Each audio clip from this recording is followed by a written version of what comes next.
hope you've all had a wonderful break and managed to enjoy some of the sunshine. I know I have here with my lovely little son, enjoying the sunshine in the paddling pool and walking around and trying to get our daily exercise in with our big long walks in the sunshine. Normally we would have the first lesson, but before that we would have a little chat and tell us about what you've done over your holidays. So if you've got anything interesting that you want to tell me, or just tell me what you did over the holidays, just drop me an email and I'd love to hear all your stories and everything that you've been getting up to. Okay, so story time, the Creakers. Oh, and I don't know if you can remember where we were up to. I can't. I'll have to have a look in our Creakers story. So, we were up to chapter 16, the Marshmallow of Your Dreams. Oh my goodness. So the Creakers had just got the jacket, and Lucy was in the Walleb, and they'd started talking about the king. She was like, the king? Who's the king? Okay, so Lucy, we've just been told that Lucy is going to have to face the king eventually, but the author said, shh, don't tell her. So let's carry on from there, okay? Chapter 16, the Marshmallow of Your Dreams. The campfire was warm and cosy, and the smell of toasting marshmallows made Norman's tummy rumble with excitement. He twisted his marshmallow round in the flickering orange flames, getting the most perfectly even toast you could possibly imagine. This one didn't look black and charred like they usually did, and it didn't go all sloppy and fall off his stick. It was golden and crisp. It was warm and bubbling. It was quite simply the sort of toasted marshmallow you only see in your dreams, which is exactly where it was. In Norman's dream. Suddenly, his cosy little campfire was interrupted by the most irritating sound Norman had ever heard. It was like a siren wailing through the sky, filling the air with annoyance.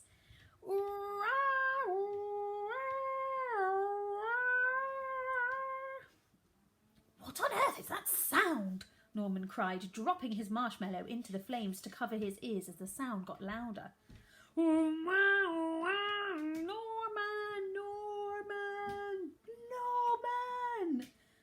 Norman sat upright in Lucy's bed. Norman, it's me, Ella! Ella called, looking all scruffy and tired. I fell asleep, Norman croaked. Guess so. We both did. You fell asleep too? Uh-huh. Ella yawned, popping on her pink heart-shaped shades to hide her tired eyes from the crack of sunlight coming in through the curtains, making Lucy's bedroom glow. Where's the jacket? Norman asked, noticing that Ella was no longer wearing Lucy's dad's coat. Dunno, Ella said with a shrug. Woke up and it was gone. Norman's brain was only just warming up. He couldn't work anything out yet. He caught Ella's yawn and rubbed his eyes. That's when he noticed the little golden crumbles of sleep fall onto the bedsheets, the little speckles that had been in the corners of his eyes. His heart leapt. Lucy! He gasped. She's not in there, Ella said, as Norman scrambled out of bed and stumbled across to the wardrobe. She's gone, Ella interrupted. Norman nodded. She's probably just downstairs making breakfast. No, Ella, you don't understand. They've snatched her. Ella dipped her head and peered over the top of her sunglasses with a raised eyebrow. I can't do one raised eyebrow, sorry. Who? The Creakers. They must have snatched her in the night once we fell asleep, Norman whispered, flattening down his sticky-up morning hair. Snatched? Really? Ella questioned, seeming rather unconvinced. Really? I guess the first part of the plan must have worked. Plan? What plan? Ella asked. Norman suddenly realised he'd better not tell Ella that they had only invited her round in order to use her as live bait to lure a bunch of creepy monsters out in the hope of catching them. Well, Ella said, tapping her foot impatiently. Ella, those dreams you had. The ones about the monsters under my bed? Exactly. Those weren't dreams, Ella. They were real. They are real. Who? Ella asked. Norman raised a shaky finger, pointing at the shadows under Lucy's bed. The Creakers. Ella jumped in again as she started to realise what was going on and just how serious the situation had become. We need the grown-ups, she said. We need Lucy, said Norman. Okay, we're about to dive down into the Walleb with Lucy. Are you ready? You might want to go to the loo before reading this chapter.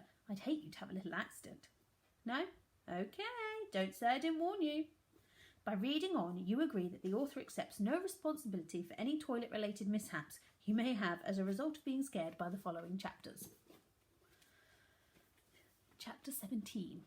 You're not here. Lucy crept along the creepy, stinky corridor, following the wretched voices of Guff, Grunt, Scratch and Sniff as they creaked deeper into the Walleb.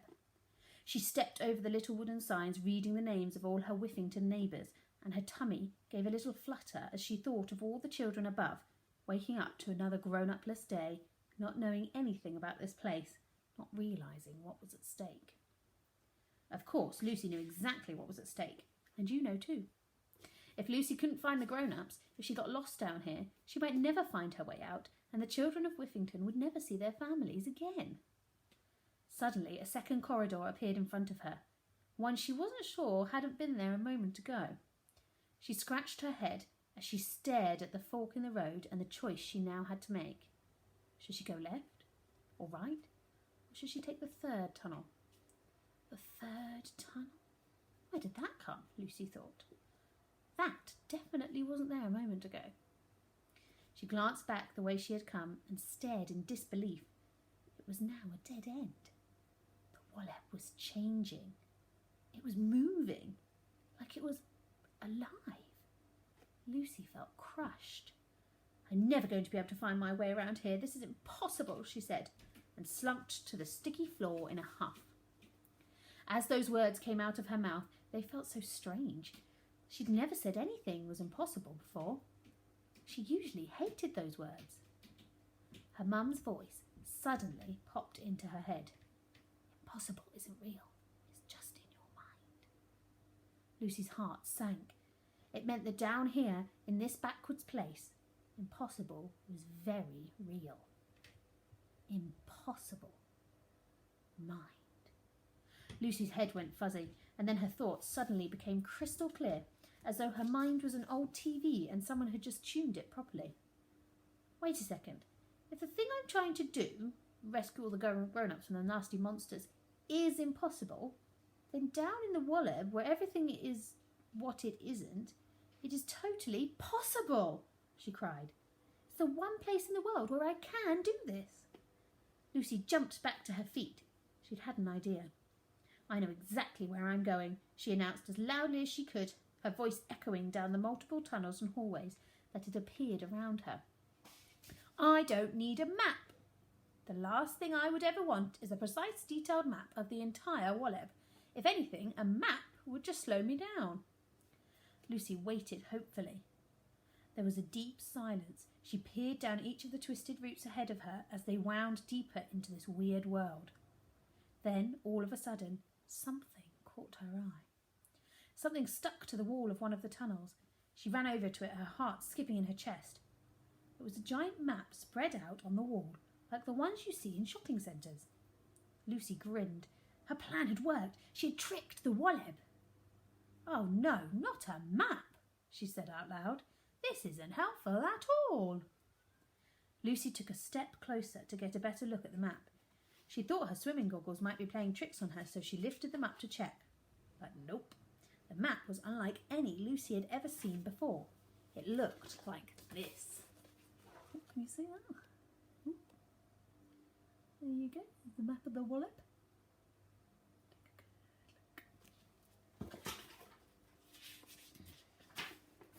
It looked like Whiffington town, but sliced in half like an apple. Underneath the town there were no layers of rock or a hot lava core like Lucy was used to seeing in the maps of the earth in her geography lessons at school. Instead, there was a complicated network of tunnels winding downwards into the ground. Tunnels that led to a large creeker city. Lucy gasped. It was unbelievable. If you stood back, it looked like an enormous black spider was living somewhere inside the planet with all its legs poking up to the surface. A secret monster beneath all the homes in Whiffington.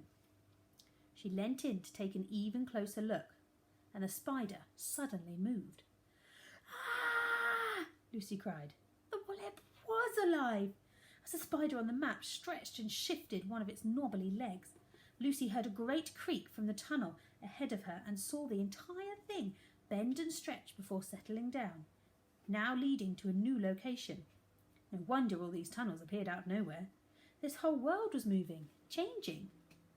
Lucy took a breath and leant in again. Now she could read some of the locations in the Creaker City.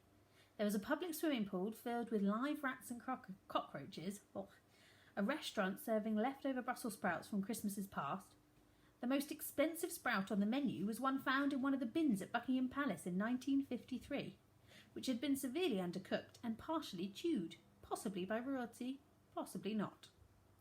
There were shops selling stinky old shoes with holes in, shops selling stinky old socks to match the stinky old shoes, shops selling ice cream, which was actually scoops of human earwax, shops selling belly button fluff blankets, a market with only rotten vegetables, a lumpy river of off milk, and just about every gross thing Lucy could imagine. Actually, this place was so gross that a nice girl like Lucy wouldn't even have been able to imagine it. As Lucy scanned the map, she noticed a small red dot with an arrow pointing to it. Above it were the words, "You're not here." Lucy smiled to herself. She knew it meant that this was exactly where she was. She was beginning to figure out this backwards place. This map was so unhelpful, but what would be even less useful would be to know where the grown-ups are being kept. "I definitely don't want to know that," she said loudly, and waited. Suddenly, a great hole opened up in the wall to her right, like giant tree roots twisting themselves open. A new spider's leg appeared on the map next to the spot where she was. She traced it with her finger to see where it led, and her tummy did a little flip when she reached the end. There was a picture of what looked like a fairground on the map, with these words written above it: Creakerland, the No Fun Fair. Suddenly, a scream echoed through the new opening, which gave Lucy the chills, because it wasn't a creaker screaming, it was a grown-up. Right, we'll have to stop there for today. Have a wonderful day. Try and enjoy the sunshine as much as you can, and I'll see you tomorrow for the next episode of The Creakers. Bye-bye.